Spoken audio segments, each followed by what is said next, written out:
বিসমিল্লাহির রহমানির রহিম।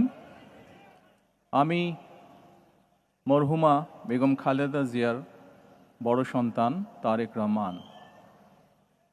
আমি আজকে এখানে উপস্থিত সকল ভাইয়েরা এবং বোনেরা যারা উপস্থিত আছেন,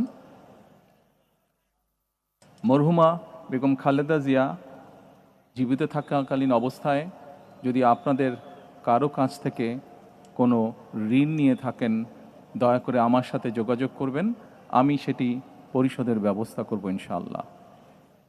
একই সাথে উনি জীবিত থাকাকালীন অবস্থায় ওনার কোনো ব্যবহারে, ওনার কোনো কথায় যদি কেউ আঘাত পেয়ে থাকেন, তাহলে মরহুমার পক্ষ থেকে আমি আপনাদের কাছে ক্ষমা প্রার্থী।